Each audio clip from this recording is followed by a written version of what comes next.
Hello students, I am Shashibala from Government Polytechnic Badaयूं. Today we are going to discuss about the concept of heat transfer coefficient.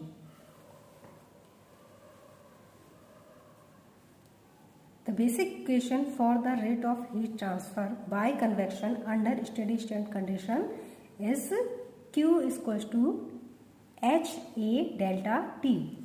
तो heat transfer जो coefficient हमारा होता है, तो अगर हम हीट ट्रांसफ़र में बात करें कंडक्शन और कन्वेक्शन की, तो जो कंडक्शन हमारे पास मोड ऑफ हीट ट्रांसफ़र होता है, तो कंडक्शन में हमारा जो सॉलिड मटेरियल में हीट का ट्रांसफ़र होता है थ्रू द मॉलिक्यूलर वाइब्रेशन होता है, और उस कंडीशन में जो हमारा हीट ट्रांसफर कोफिशिएंट होता है कंडक्शन के केस में, तो वहाँ पर हम थर्मल कंडक्टिविटी का यूज़ करते हैं. मीन अगर हम बात करें कंडक्टिव हीट ट्रांसफर कोफिशिएंट की, तो कंडक्टिव हीट ट्रांसफर कोफिशिएंट हमारा क्या होता है, thermal conductivity which is denoted as के.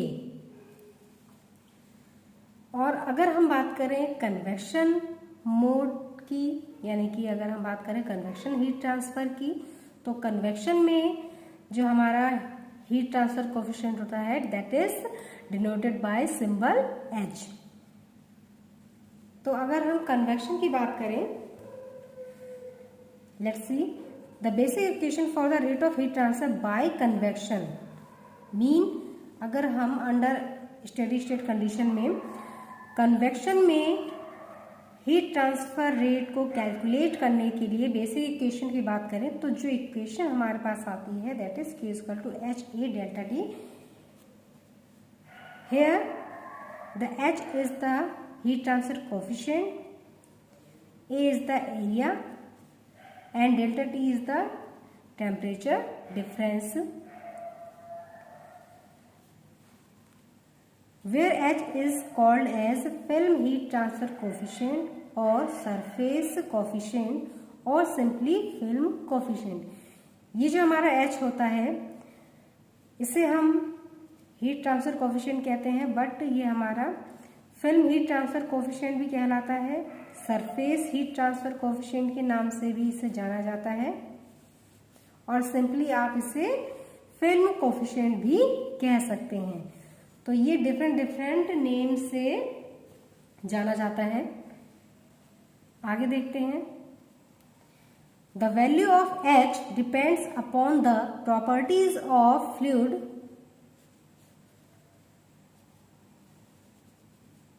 With in the film reason.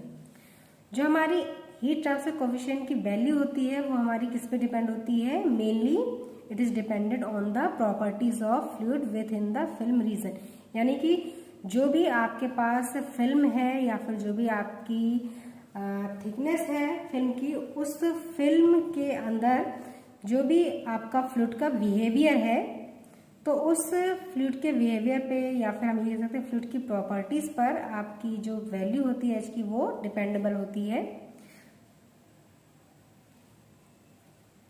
Hence it is called film heat transfer coefficient. तो जैसा ही मैंने आपको बताया कि जो हमारा फिल्म रीजन होता है उसमें जो आपका फ्लूइड बिहेव कर रहा है, तो उस फ्लूइड की बिहेवियर और प्रॉपर्टीज पे डिपेंड होता है. So it is known as film heat transfer coefficient. इसी वजह से ये जो हीट ट्रांसफर कोफिशिएंट होता है हमारा क्या कहलाता है, फिल्म हीट ट्रांसफर कोफिशिएंट. आगे बढ़ते हैं कि जो हमारा हीट ट्रांसफर कोफिशिएंट होता है, तो इसका जो कॉन्सेप्ट है वो अभी मैंने आपको बताया कि किस पे डिपेंडेबल होता है और किस तरह से ये हमारा हीट ट्रांसफर कोफिशिएंट कन्वेक्शन में अकर्स होता है. तो ये सारी चीज़ें अब हम समझेंगे. तो सबसे पहले हम थर्मल कंडक्टिविटी के बारे में बात करेंगे, जिससे आपको ये हीट ट्रांसफर कोफिशिएंट को समझने में आसानी होगी. तो इससे हमें डिफरेंस क्लियर हो जाता है कि थर्मल कंडक्टिविटी यानी कि कंडक्शन मोड में हीट ट्रांसफर कोफिशिएंट कैसे आपका वर्क करता है और कन्वेक्शन मोड में हीट ट्रांसफर कोफिशिएंट कैसे वर्क करता है. तो चलिए स्टार्ट करते हैं हम कंडक्शन केस से. तो कंडक्शन जब हमारा अकर्स होता है तो उस कंडीशन में कंडक्शन मोड में हमारा जो थर्मल कंडक्टिविटी होती है वो वहाँ पर हीट को from one molecule to another molecule heat को ट्रांसफर करती है थ्रू द मॉलिक्यूलर वाइब्रेशन। तो देखिए यहाँ पर it indicates how fast a material can transfer heat bye means of conduction. जो थर्मल कंडक्टिविटी है it is a property of material, ये हमारे मटेरियल की प्रॉपर्टी होती है जिसमें जिस भी मटेरियल में आपका हीट का ट्रांसफर हो रहा होता है तो उस मटेरियल की प्रॉपर्टी होती है थर्मल कंडक्टिविटी, और ये हमारी बेसिकली डिपेंड होती है टेम्परेचर पर। It is a function of temperature. So it indicates how fast a material can transfer heat bye means of conduction. तो जो हमारी थर्मल कंडक्टिविटी है ये हमें ये इंडिकेट करती है कि कोई भी मटेरियल यानी कि जिस मटेरियल में आपका हीट का ट्रांसफर हो रहा हो तो वो मटेरियल कितनी तेजी से हीट को ट्रांसफर करता है कंडक्शन के द्वारा। यानी कि अगर आपका कोई सॉलिड है और उसे आप हीटअप कर रहे हैं तो जो थर्मल कंडक्टिविटी यानी कि अगर उस सॉलिड की जो थर्मल कंडक्टिविटी है वो अगर हाई होगी तो मीन जो आपका सॉलिड मटेरियल है वो बहुत तेजी से हीटअप होगा, यानी कि वहां पर मॉलिक्यूल टू मॉलिक्यूल हीट का ट्रांसफर बहुत फास्टली होगा। और अगर किसी भी मटेरियल की थर्मल कंडक्टिविटी कम है तो मीन वहां पर कंडक्शन के थ्रू जो हीट का ट्रांसफर है from molecule to another molecule वो आपका कैसा हो जाएगा, स्लो होगा। यानी कि अगर कहीं पे हीट का ट्रांसफर बहुत फास्टली हो रहा है तो यानी कि उसकी थर्मल कंडक्टिविटी हाई है, और कहीं पे आपका हीट का ट्रांसफर स्लोली हो रहा है तो वहाँ थर्मल कंडक्टिविटी कैसी होगी, आपकी लो होगी उस मटेरियल की। बट ये आपका किस केस में होता है, कंडक्शन के केस में होता है। Since conduction depends on molecular vibration, जो हमारा कंडक्शन है जैसा कि आप पहले पढ़ चुके हैं, जो हमारा कंडक्शन होता है वो हमारे मॉलिक्यूलर वाइब्रेशन पर डिपेंड होता है। इन केस ऑफ सॉलिड जो हमारा मॉलिक्यूलर जो हीट का ट्रांसफर होता है वो through the molecular vibration and movement of free electrons, यानी कि फ्री इलेक्ट्रॉन्स के कारण और मॉलिक्यूलर वाइब्रेशन के कारण होता है। तो आगे देखते हैं, thermal conductivity is basically property of the material and is a function of only temperature. जो थर्मल कंडक्टिविटी होती है वो हमारी मटेरियल की प्रॉपर्टी होती है और ये सिर्फ हमारा टेम्परेचर का फंक्शन होता है। मीन अगर हम टेम्परेचर को चेंज करेंगे, इंक्रीज करेंगे या डिक्रीज करेंगे तो थर्मल कंडक्टिविटी भी इफेक्टेड होती है।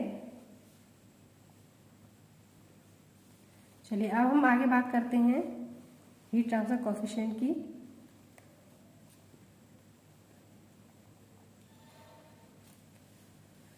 Heat transfer coefficient in case of fluid, जैसा कि मैंने आपको बताया जो हीट ट्रांसफर कोएफिशिएंट है अब वो हमेशा फ्लूइड के केस में होता है, फ्लूइड की प्रॉपर्टीज पे डिपेंड होता है।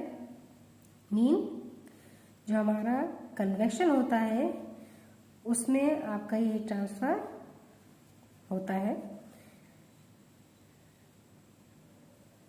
उसमें ये हीट ट्रांसफर जो कोएफिशिएंट है ये हमारा कन्वेक्शन मोड में होता है। Heat is transferred not just by molecular vibration but also actual molecular movement, example convection. अगर हम फ्लूइड की बात करें, कन्वेक्शन की बात करें तो कन्वेक्शन में जो जैसा भी हमारा फ्लूइड बिहेव करता है कन्वेक्शन टर्म में, यानी कि आपका जो कन्वेक्शन है वो नेचुरल और फ्री कन्वेक्शन है या फिर फोर्स्ड कन्वेक्शन है, तो उसके अकॉर्डिंग जो हीट ट्रांसफर कोएफिशिएंट है वो भी आपका उस पर डिपेंडेबल होता है, यानी कि फ्लूइड्स की प्रॉपर्टीज पे डिपेंडेबल होता है।